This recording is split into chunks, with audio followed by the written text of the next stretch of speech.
वजन मत बढ़ने दो।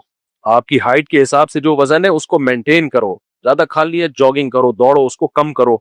तो ये मोटे मोटे मेडिकल साइंस की चीजें हैं, ये सब मान। पराठा में दो राय है, कुछ कहते हैं खा सकते हो, कुछ कहते हैं नहीं खा सकते। इख्तलाफ का फायदा उठाओ, खा लो। डॉक्टरों की राय में बड़ा इख्तलाफ है, पराठा खाएं कि नहीं खाएं। इजमाए उम्मत से ये, डॉक्टरों के इजमा से ये साबित नहीं है, इसलिए हम खाते हैं सुबह पराठा। और देसी घी का खाते हैं, ये डीजल के नहीं खाओ। तो क्योंकि बहुत ज्यादा फिर वो एतदाल से तजावुज हो जाएगा। एक आम आदमी के लिए यही सूट यही है, वरना आम आदमी कहाँ से लाएगा जौ उबाल के और मल्टीग्रेन। और उसमें टेंशन इतनी है ना मल्टीग्रेनों में। एक दिन मैंने मल्टीग्रेन आटा पकाया, घर वालों से कहा खाना बनाओ, तो मैंने कहा बस पराठा खा के मर जाना ये ज्यादा बेहतर है मल्टीग्रेन आटे से खा के जिंदा रहने से। मुश्किल, टेंशन में ना डालो, लेकिन कुछ तो हो ना, वजन तो ना बढ़ने दो ना कम से कम। तो एतदाल से ना अपनी सेहत की परवाह करो। हफ्ते में कम से कम एक दिन जॉगिंग कर लिया करो, अगर रोजाना नहीं हो रही। अगर जॉगिंग नहीं हो रही, वॉकिंग तो करो मेरे भाई। चलो तो सही, रात को या शाम को या सुबह को वॉकिंग तो करो, कुछ तो हिलो तो कम वक्तो मकसद, मेरा मकसद ये है। पड़े पड़े मर जाओगे, दफ्तरों में बैठे हुए हैं, वहां भी खा रहे हैं, पता नहीं पेट क्यों खराब नहीं होता। मुझे जब दावतों में लोग कहते हैं ना आपने इतना क्यों नहीं खाया, मैं कहता हूँ वो समझते हैं बहुत परहेजगार हैं ये हजरत जी, धोने वाले लिए। मैं कहता हूँ मैं हजम नहीं कर सकता यार इतना जितना तुम लोग हजम कर रहे हो। तो तुम पे हैरान हो रहा हूँ, क्योंकि आदत नहीं डाली ना हमने। लोगों ने आदत डाल के ना अपने मैदे के स्पेस को बढ़ाया हुआ होता है, वो खाए जा रहे हैं, हजम हो रहा है। मेरे से नहीं होता हजम। मैं अगर सुबह पेट भर के नाश्ता किया बहुत ज्यादा, दोपहर पेट भर के, रात को नहीं खाया जाएगा, फिर रात को हल्का खाना पड़ेगा। या खाए जा रहे हैं, खाए जा रहे हैं। और लोग कहते हैं हमारा मैदा बहुत मजबूत है। ये मैदा मजबूत नहीं है, ये ढीठ है। ये बदतमीज मैदा है, ये ढीठ है, ये मरवाएगा तुम्हें। वो मैदा ज्यादा अच्छा है जो थोड़ा ज्यादा खाओ तो खराब हो जाए। वो सिग्नल दे देता है कि बस आपने उसको खिला खिला के ढीठ बना दिया। वो कह रहा है यार बस अब कब रोजाना खराब थोड़ी होता रहूंगा मैं। जैसे एक डॉक्टर ने बताया, मैंने कहा रुसम तो इतना गंदा पानी कराची में आ रहा है, लोगों के पेट खराब नहीं होते। कहते हैं ये इसलिए नहीं कि पानी अच्छा हो गया है, पेट आदी हो गया उस गंदा पानी पीने का।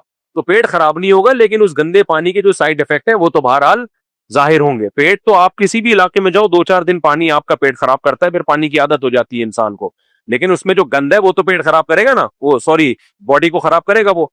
तो इसलिए मेरे भाई सेहत से बढ़कर दुनिया में कोई नेमत नहीं है। वहमी ना बनो, सब कुछ खाओ पियो, मसनूई चीजों को बोलो छोड़ दो। और ये कोल्ड ड्रिंक से ज्यादा खतरनाक ये ताकत के जूस हैं। कहते हैं मैं फ्रेश डब्बे का फ्रेश जूस पीता हूं। जब डब्बे का कह दिया तो फ्रेश जूस है नहीं वो। ये बेवकूफ।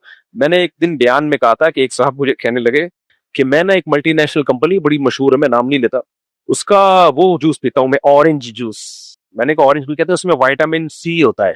मैंने कहा यार लतीफा सुनाने से पहले बता देना चाहिए कि बहुत बड़ा लतीफा सुनाने वाला हूं, ताकि मैं उस हिसाब से अपने लंग्स में स्पेस पैदा करूं हंसने की। एकदम इतना बड़ा लतीफा सुन के ना बाज़ दफा हार्ट अटैक का खतरा होता है। कंपनी का जूस है, उस पे क्या कह रहा है, विटामिन सी कह रहा है, उसमें लिखा हुआ होता है। मैंने कहा बेवकूफ किसी और को। ये मैं इस स्टाइल से आपको इसलिए बयान कर रहा हूं ताकि आपको यकीन आ जाए डब्बों के जो जूसेस होते हैं कितनी अजीम शान कंपनी हो, वो जापानियों ने क्यों ना बनाई हो। उसमें हल्फिया बोल सकता हूं, विटामिन सी बोलो नहीं होता, हो नहीं सकता उसमें। क्योंकि विटामिन सी आप जब उसको गर्म करोगे या उसमें केमिकल डालोगे, उसको सेव करना पड़ता है ना। वो जूस ऐसा तो नहीं है ना कि इधर डब्बे में आया इधर लोगों ने पी लिया। कम से कम भी 1.5-2 हफ्ते तो दुकान में रहेगा ना वो। तो विटामिन सी तो आप लेमन जब निकाल के रखते हो ना काफी देर तक, उससे से उड़ जाता है, गायब हो जाता है, जो बिल्कुल ऑर्गेनिक है। इधर कहां से रहेगा। तो ये विटामिन सी के नाम पे बेवकूफ बन रहे हैं लोग। डब्बे पे लिखा हुआ होता है, लिखने पर गवर्नमेंट ने कोई पाबंदी लगाई है। मैं कोई डब्बा बनाऊं उस डब्बे पे लिखूं इतना आयरन, इतनी मैग्नीशियम, इतना पोटाशियम, इतना फलाना। अब कौन जाके चेक करेगा है भी कि नहीं है। होता क्या है, कंपनी कहती है कि जब हमने ये डब्बे में पैक किया था तो ये था, उस वक्त का लिखा हुआ है वो। बस कंपनी इसकी जिम्मेदार है, उस पर केस नहीं हो सकता।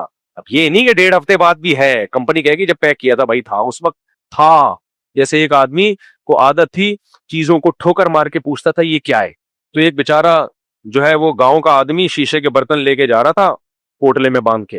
तो इस सेठ ने उस बर्तन को उसको नहीं पता था सेठ साहब को कि इसके अंदर शीशे के बर्तन है। इसने उस पोटले पे जोर से ठोकर मारा, ठोकर मारी पांव की। बोला इसमें क्या है, कह रहे है नहीं, था।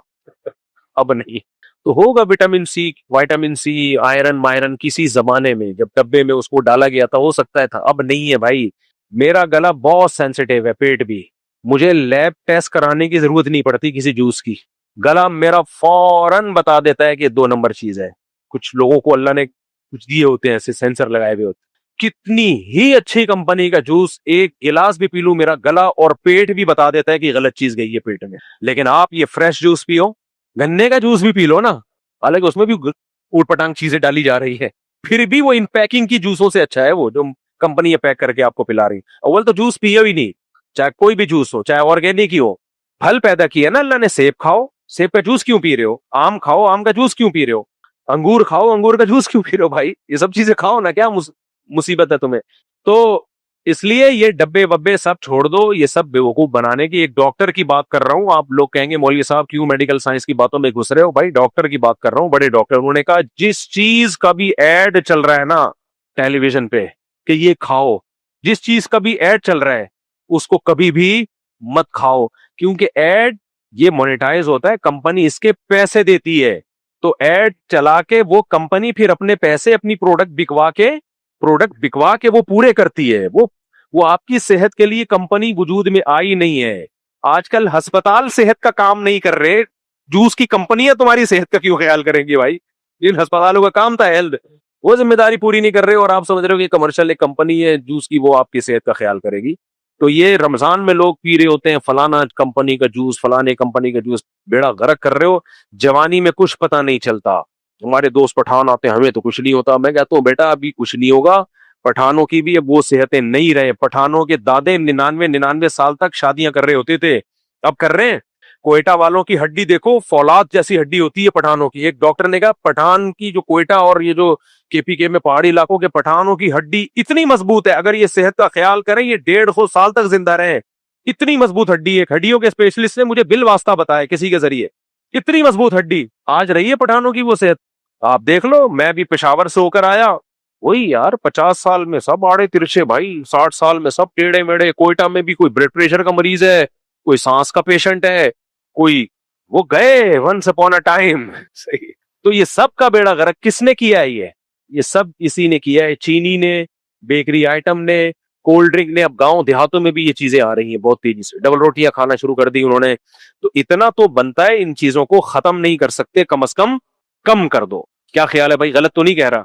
नान मान मत खाया करो। मेरे से तो हमारे अब्बा को एक दिन किसी ने डबल ब्रेड दे दी, डबल रोटी। हमारे अब्बा गांव देहातों के पले हुए, वो रोटी खाने के आदी थे, उनको किसी ने दी डबल रोटी। हालांकि पाकिस्तान नेवी में थे और पूरी दुनिया घूमी, ऐसे देसी नहीं थे कि दुनिया का पता ही ना हो। सारी दुनिया का कोई मुल्क नहीं छोड़ा उन्होंने सिवाय चीन और ऑस्ट्रेलिया के, कहते मान ही गया, बाकी पूरी दुनिया में ट्रैवलिंग।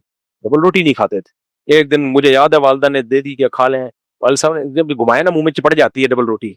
ऐसा ही होता है ना, कहते हैं इतना गुस्से, वो कहते हैं ये अल्लाह ने गुनाहों की सजा दी हुई है इन लोगों को, रोटी से हटा के किस पे लगा दिया? डबल रोटी। चिपट जाती है मुंह में। मैं भी डबल रोटी जब खाता हूं ना तो चाय के साथ उसको नरम कर करके उतारता हूँ, मतलब चिपड़ती है, आटे की तरह चिपक जाती। अंग्रेज के जितने खाने हैं कोई एक भी कम बगत ढंग की चीज नहीं खाता। बर्गर बंद खाता रहेगा, मुंह में चिपड़ता रहेगा वो सारा।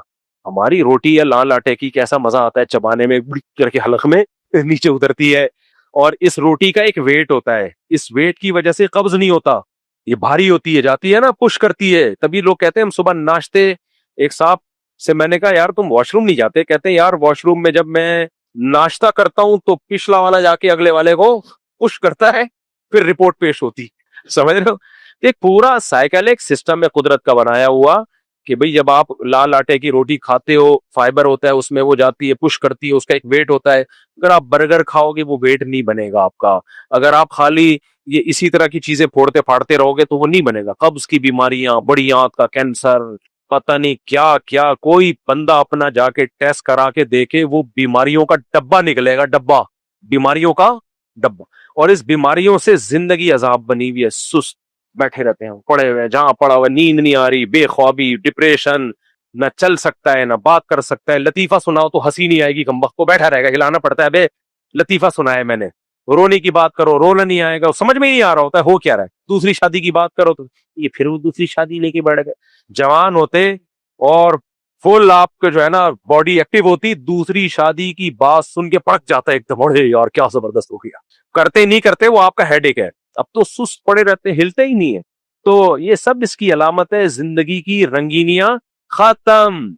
और ये इसकी अलामत है। हमारा एक दोस्त था, आदत होती है ना, लोग कहते हैं बुढ़ापे में जवानी के मजे। पहले बूढ़े कहते हैं यार हजरत जी आप तो बुढ़ापे में जवानी के मजे ले रहे हो।